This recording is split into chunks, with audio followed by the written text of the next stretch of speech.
कोई तुम्हें फंसा नहीं सकता। टीचर्स क्या करते हैं? टीचर्स ये करते हैं कि चीज कम समय में करने के लिए मोटे मोटे पॉइंट्स जो है वो बता देते हैं, पर सीबीएसई ने अपना पैटर्न बदल लिया है। कम से कम 5 फुल लेंथ पेपर आप सॉल्व करके जाइए, जिसमें से 3 मैंने इस चैनल पे करा रखे हैं, आप जाकर उनको देख लीजिए, ठीक है। मैं आपको 11 बजे कल 1 शॉट रिविजन कराऊंगी पूरे बायोलॉजी का। सारे बच्चे वहां मिलना, इस वीडियो को शेयर कर देना, मैं इंतजार करूंगी तुम्हारा, ठीक है। एक बड़ा सवाल आपके मन में अभी गूंज रहा होगा कि मेरा अब हो चुका है हिंदी का पेपर, अब मेरे पास मोटे मोटे 9 दिन बचे हैं, अगर मैंने अभी तक बायोलॉजी कुछ नहीं पढ़ी है तो क्या मैं टॉपर बन सकता हूं, या ये कहो कि क्या मैं 70 में 60 मार्क्स स्कोर कर सकता हूं या 70 मार्क्स स्कोर कर सकता हूं, क्या अभी भी मैम मेरे पास पॉसिबिलिटी है?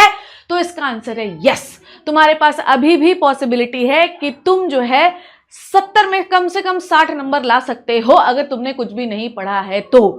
ओके, देखो अब मेरी बात को ना ध्यान से सुनना, अगले कुछ मिनट तुम्हारे लिए बहुत ही ज्यादा इंपॉर्टेंट होने वाले हैं। ओके, ध्यान से सुनना। देखो क्या है बच्चों कि हम लोगों ने पहला वाला ट्रायल फिजिक्स के साथ देख लिया, आपके जो कोर सब्जेक्ट है पीसीबी या पीसीएमबी जो भी था, उसमें फिजिक्स का पेपर जो है ना लिटिल डिफिकल्ट आया। डिफिकल्टी की वजह से लोग पैनिक में आ गए, पर उसके बाद केमिस्ट्री का पेपर जो है वो आसान आ गया। अब मेरी बात को ध्यान समझो, मैं बार बार चीख चीख के बोल रही हूं कि अगर किसी पेपर में बहुत ज्यादा गैप होता है तो पेपर का लेवल अच्छा खासा आता है, तो सीबीएसई का जो पेपर लेवल होगा बेटा वो अच्छा खासा लेवल होगा। फिर आप मत बोलिएगा कि मैंने तुम्हें बताया नहीं। पर क्या मैम मेरे पास पॉसिबिलिटी है कि अगर मैंने कुछ नहीं पढ़ा है तो मैं अच्छे नंबर स्कोर कर सकूं? यस, मेरे पास अभी भी ये पॉसिबिलिटी है, बिल्कुल आपके पास ये है पॉसिबिलिटी कि आप अच्छे नंबर जो है स्कोर कर सकते हैं। आपको पहले कुछ टिप्स बताती हूँ, फिर मेरा क्या टाइम टेबल है मैं उसको डिस्कस करूंगी, ठीक है बेटा। अब सबसे पहले टिप नंबर 1 है कि बी एनसीईआरटी प्रो। एनसीईआरटी का हर एक शब्द जो है वो आपको रटा हुआ होना चाहिए।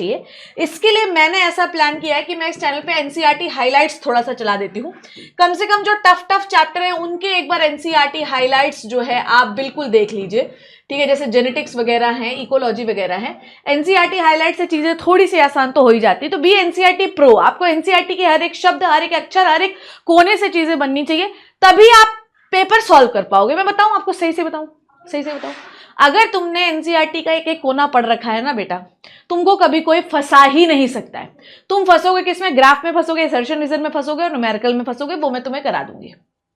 अगर तुमने एनसीईआरटी का हर एक कोना पढ़ रखा है, तुम गारंटी मानो कि कोई तुम्हें फंसा नहीं सकता। टीचर्स क्या करते हैं? टीचर्स ये करते हैं कि चीज कम समय में करने के लिए मोटे मोटे पॉइंट्स जो है वो बता देते हैं, पर सीबीएसई ने अपना पैटर्न बदल लिया है।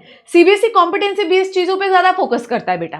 तो कृपया करके एनसीईआरटी प्रो बनो, एनसीईआरटी की हर एक लाइन पढ़ो। आपके पास आज का दिन है बेटा, आज ही सेक्सुअल रिप्रोडक्शन पढ़ना शुरू कर दो। एक एक चैप्टर हर दिन कंप्लीट कर लोगे तो भी तुम्हारा सिलेबस कंप्लीट हो जाएगा, समझ रहे हो। नेक्स्ट टिप नंबर 2 है हमेशा chapter wise short revision, smart revision करना है। ये स्मार्ट रिवीजन तुम्हें खुद से करने की जरूरत नहीं है, ये तुम्हारी मैम जो है #STB आर्मी की जो मैम है शिप्रा तिवारी मैम, वो करवाएंगी, डन। पर एनसीईआरटी की लाइन आपको खुद पढ़नी है, मैं पहले ही बता दे रही हूं, कोई टीचर दुनिया में ऐसा नहीं है। मेरे नोट्स तुम देखो पूरे एनसीईआरटी से बने हैं, सब एनसीईआरटी से बने हैं, पर जो कोर बोर्ड का टीचर होगा वो इतना इनडेप्थ नहीं पढ़ा सकता है बेटा, मैं पहले ही बता रही हूं। हम नीट पढ़ाते हैं इसलिए हमें पता होता है कि इनडेप्थ पढ़ाना होता है, इसलिए हम 12th वालों को भी इनडेप्थ पढ़ा के भेजते हैं ताकि उनको सारी चीजें बने, ठीक है। फिर उसके बाद लोग कहते हैं मैम इतना डिटेल से नहीं चाहिए। बेटा इस बार तो डिटेल से चाहिए है, क्योंकि इस बार पेपर में डंके की चोट पे बोल रही हूँ कि अच्छे लेवल का आएगा, और मुझे मत बोलना कि मैम बोला नहीं था, ठीक है। टिप नंबर 3 क्या है? कम से कम 5 फुल लेंथ पेपर आप सॉल्व करके जाइए, जिसमें से 3 मैंने इस चैनल पे करा रखे हैं, आप जाकर उनको देख लीजिए, ठीक है। उसके बाद जो भी टफ टॉपिक लगते हैं, जैसे कि मॉलिक्यूलर बेसिस ऑफ इनहेरिटेंस जो है वो आपको टफ लगता है बेटा, तो उसके जो नोट्स हैं उनको बार बार रिवाइज करिए। नोट्स में आपको दे दूंगी, मैं अभी आपको प्लानिंग बताती हूँ कि क्या कैसी है, उसके बाद आपको चीजें शुरू हो मतलब करना शुरू कर दोगे तो आप 0 से हीरो बन जाओगे। अब प्लानिंग कुछ ऐसी है बेटा, ध्यान से देखना, प्लानिंग कुछ ऐसी है, ध्यान से देखिएगा तो आपको सब समझ में आएगा। ये मेरा प्लान है, ध्यान से देखिएगा। 16 मार्च मतलब कल के दिन मैंने 11 बजे 11 AM पे 70 आउट ऑफ 70 स्कोर करने के लिए 1 शॉट लगाया। अब बहुत सारे बच्चों को ये प्रॉब्लम है कि मैम यूनिट वाइज क्यों नहीं पढ़ाती। बेटा मैं तुम्हें पहले ही बता दूं, लास्ट 4 दिन में विद्या नीट अड्डा 247 चैनल पे मैंने कौन कौन से चैप्टर इंडिविजुअली पढ़ा दिए। Molecular basis of inheritance, principles of inheritance and variation, microbes in human welfare, biotechnology principle and processes, मैंने आपके बिना बोले ही, आप जाकर देखिए इसी चैनल की जो मेन होम पेज पे लगी हुई है वो वीडियोस, जाके देख लीजिए आप बोलते ठीक है। तो अगर आपको ऐसा लगता है ना बेटा कि मैंने नहीं कराया, 8 तो वन शॉट मैंने इस चैनल पे, इकोलॉजी पूरी यूनिट यहाँ पे बना रखी है, human reproduction, reproductive health, eco और आपका तुम्हारा इवोल्यूशन, ठीक है, बायोटेक्नोलॉजी प्रिंसिपल, मतलब यहाँ तो मैंने कितने सारे चैप्टर के वन शॉट बना रखे हैं, जो बच्चे वहां पे करा रखे हैं। आप तो बस वन शॉट टाइप करना और शिप्रा मैम तुम्हें मिल जाएगी, बस तुम वन शॉट टाइप करना, this one shot bye Shipra ma'am, वो मिल जाएगी बेटा। मैंने हर चैप्टर की आपको रिवीजन करा रखी है। मैं आपको 11 बजे कल वन शॉट रिवीजन कराऊंगी पूरे बायोलॉजी का, सारे बच्चे वहां मिलना, इस वीडियो को शेयर कर देना, मैं इंतजार करूंगी तुम्हारा, ठीक है। आना, अगर आप लिटरली पढ़ाई के लिए सीरियस हो तो आना, और नहीं हो तो बिल्कुल मत आना, ठीक है।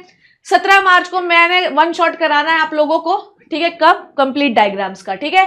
18 मार्च को फुल क्वेश्चन प्रैक्टिस कराऊंगी मैं 6 से 7 घंटे का पूरे बायोलॉजी का। 19 को मैं कराऊंगी पूरे न्यूमेरिकल्स जो हैं वो पूरे वन शॉट में। 20 को मैं कराऊंगी PYQ पूरे 10 साल के जितने हैं, निचोड़ उसका मेन में। 21 तारीख को मैं बताऊंगी complete assertion reason one shot. अब आती है 22, 23, 24 में आपको क्या कराने वाली हूं, मैं यहाँ पे फिर से आपको रिविजन कराऊंगी। यहां मैं आपको टफ यूनिट 22 को रिवाइज करा दूंगी, और 23 और 24 को मैं फिर से आपको चीजें वापस से रिवाइज कराऊंगी जो ऑलरेडी मैंने पहला रिवीजन तो आपको 16 मार्च को कल दे ही देना है, पहला रिवीजन डन, दूसरा रिवीजन आखिरी में, तो 2 बार तो मैं आपकी टीचर आपको रिवाइज करा के भेज रही है यार। 2 बार आप सोचे नहीं कभी कि 16 मार्च को मैम ने क्यों लगा दिया। 16 मार्च को इसलिए लगा दिया कि पहली बार एक बार रिवाइज कर लो, फिर एनसीईआरटी पढ़ोगे तो मक्खन लगेगी, एक रिवीजन करके बैठो सारे चैप्टर का, ठीक है बेटा। और 25 की प्लानिंग मैं आपको बताऊंगी। तो ये मेरा प्लान है, ये सारा हम लोग कहां पे करने वाले हैं, विद्या नीट अड्डा 247 चैनल पे।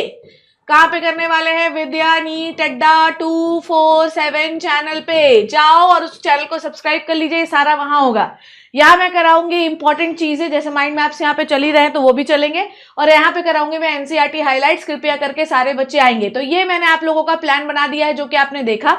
और क्या आप जीरो से हीरो बन सकते हैं, बिल्कुल आप बन सकते हैं, कोई भी बन सकता है, बस मैं जो करा रही हूं वो करते जाओ, जब जहां बुलाती हूं तब वहां आ जाओ, आपके नंबर पूरे आ जाएंगे, गारंटी है मेरी, समझ गए। इससे ज्यादा मैं बोल नहीं पाऊंगी, करके दिखाऊंगी, ठीक है। यूनिट वाइज रिवीजन मैं ऑलरेडी करा चुकी हूं, इतने सारे भरमर के वीडियो मैंने आप ही लोगों के लिए बनाए, तो कृपया करके जाकर उनको देखिए।